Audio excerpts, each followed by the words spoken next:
r/AskReddit. Hi Reddit.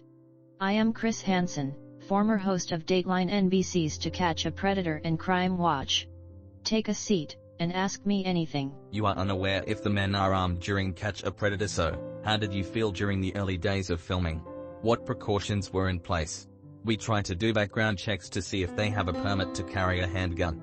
If there is talk of weapons, the police will arrest the predator before he gets into their home. You never know, so it's always intense and you have to watch the body language. I have personal security, and everyone else has security, so we are as safe as we can be. What was the longest prison sentence imposed as a consequence of getting outed on To Catch a Predator? If memory serves me correctly, there was an older fellow in Riverside, California.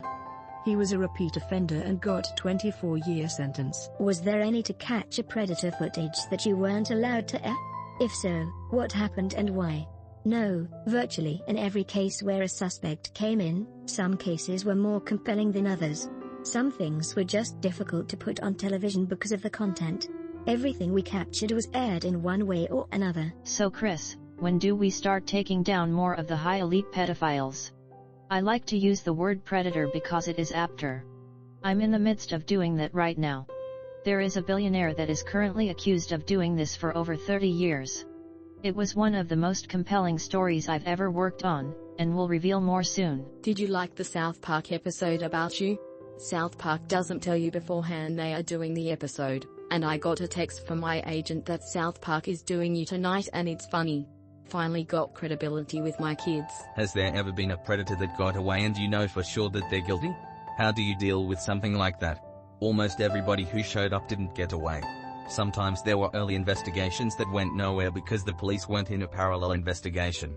One guy comes to mind that walked into the house naked, and he gets spooked, dresses, and leaves. The next day, there was a commotion in the decoy room. They said you won't believe this, but he's at McDonald's. I almost didn't know what to say when I confronted him. Here's how it happened. What was the worst answer a predator gave you? So many bad answers. This is the one that comes to mind. How worried are you about your upcoming harassment trial? Well, it's not a trial. It was a complaint in New Jersey that launched a complaint against me and used a hijacked website. We got that website taken down. Am I worried about it? Absolutely not. What are you up to now? Well, I'm quite busy actually. I got 2 television projects going. I was interviewing victims on a big case, and I will be revealing more soon.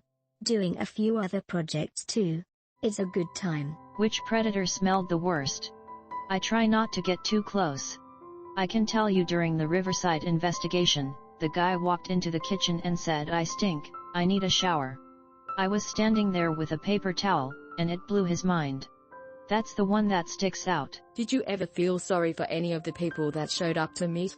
Seems like a lot of them had severe mental health problems. There was an investigation in California, and there was a guy with a scar from a head injury.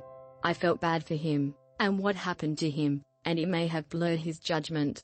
A matter of weeks later, he surfaced in another investigation. He had done a year in jail for a violent assault, and I didn't feel so sorry for him at that point.